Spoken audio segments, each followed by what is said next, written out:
اب یہ جو مشن میں نے آپ کے سامنے رکھا، ایک بنیادی مشن قرآن کی تبلیغ کرو، تبلیغ کرو، تبلیغ کرو، تبلیغ کرو۔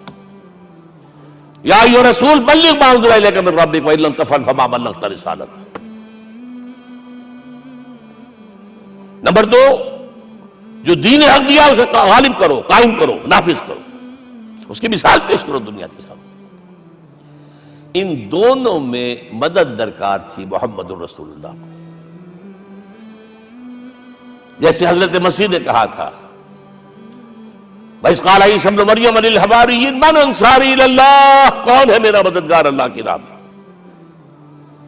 جیسے کہ اللہ فرماتے سورہ حدید میں، بڑی پیاری آیت ہے، بڑی ریولوشنری آیت ہے، بلکہ میں لفظ استعمال، بڑی ننگی انقلابی آیت ہے قرآن مجید کی۔ اتنا صاف اللہ تعالیٰ ہی سچ بول سکتا ہے، کوئی اور تو ضرور کہیں نہ کہیں اس کے اوپر کوئی کپڑا ڈال کے بات کرے گا۔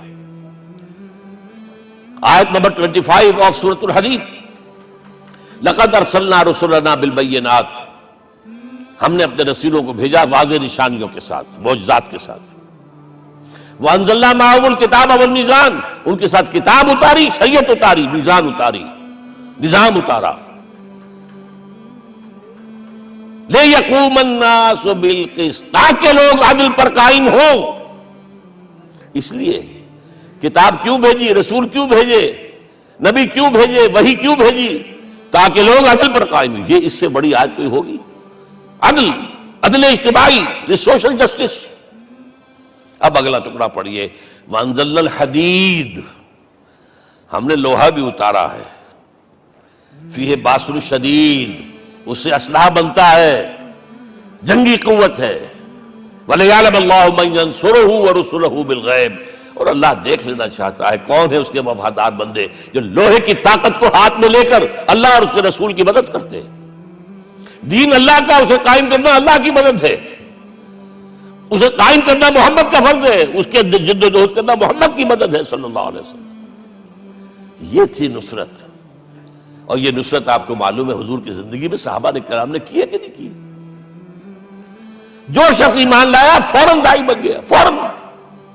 ابو بکر ایمان لائے، اور 6 جو ہے عشرہ مبشرہ میں سے چوٹی کے صحابہ، وہ ان کی دعوت پر ایمان لائے۔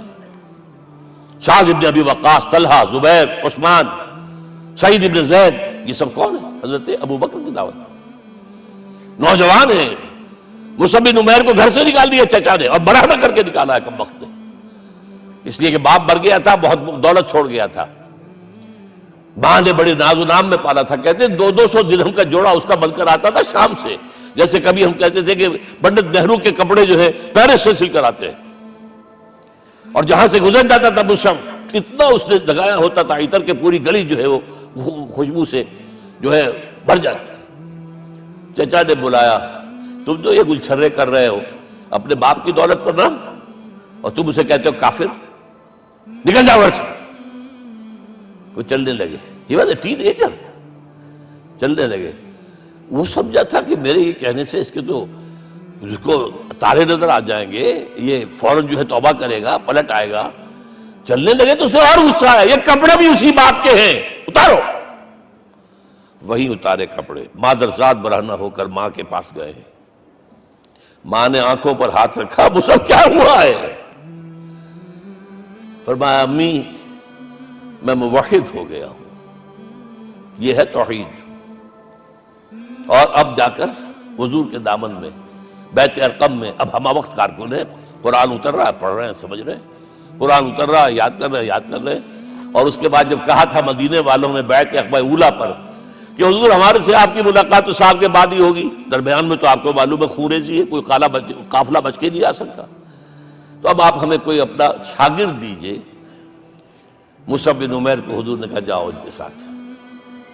وہاں ان کا نام پڑ گیا المقری، پڑھانے والا، قرآن پڑھانے والا۔ 75 آدمی اگلے سال لے کر آ گیا ہے، اور اسی سے بیعت عقبہ ثانیہ ہوئی ہے، اور ہجرت کا راستہ کھل گیا۔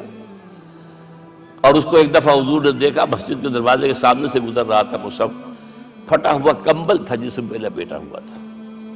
حضور کی آنکھوں میں آنسو آ گئے۔ غزوہ احد میں شہید ہوا کس طرح؟ علم بردار تھا، ایک ہاتھ پر وار پڑا ہے، کٹ کے گر گیا، ایک ہاتھ سے تھاما، دوسرے پر بھی گر گیا، دونوں جو بچے ہوئے حصے تھے اس سے تھاما۔ پھر جب ختم ہو گئے اس کے بعد جو ہے جب دفن کر رہے تھے تو حضور کے سامنے پرابلم لایا گیا۔ مصعب کے جسم پر تو کوئی کپڑا ہی نہیں تھا سوائے ایک چادر کی، ایک دھوتی، اللہ اللہ خیر سمجھ۔ اور شہید کا کفن ہوتا ہے اس کا اپنا لباس۔ حضور وہ اتنا چھوٹی ہے وہ چادر کہ پاؤں ڈھانپتے ہیں تو سر کھل جاتا ہے، سر ڈھانپتے ہیں تو پاؤں کھل جاتے ہیں۔ فرمایا سر کو ڈھانپ دو کپڑے سے اور پیروں پر گھاس ڈال دو۔ That was the last dress which Musab got۔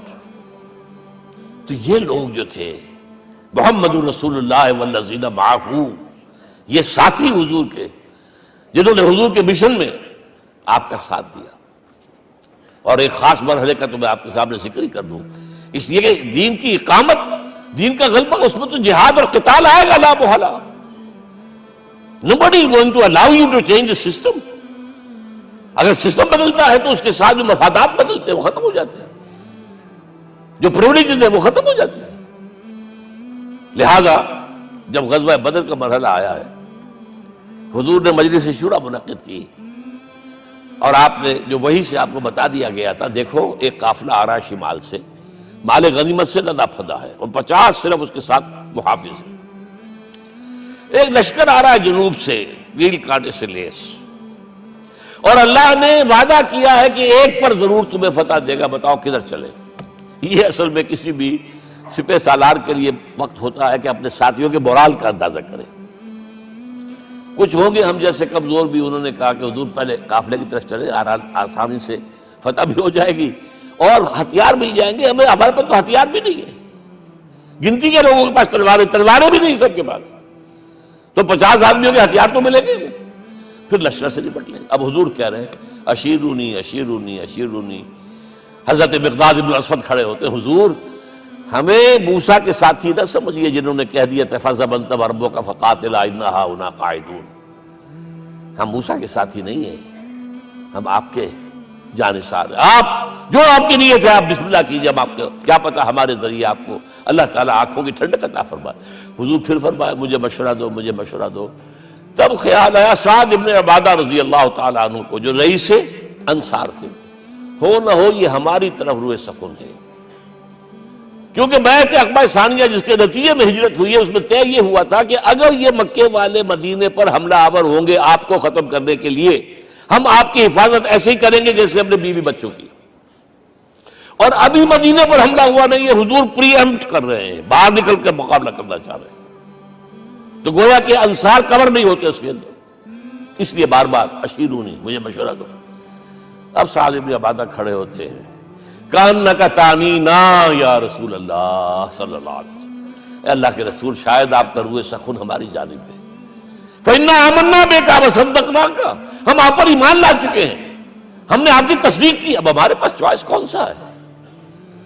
اگر آپ آگے چلیں ہم پیچھے چلیں گے، اگر برق الغماد تک پہنچیں گے ہم اپنی اونٹنیوں کو دبلا کر دیں گے، یمن کا آخری شہر جو ہے برق الغماد، اور اگر آپ ساحل سمندر پر کھڑے ہو کر اپنی سواری سمندر میں ڈالیں گے ہم بھی ڈال دیں۔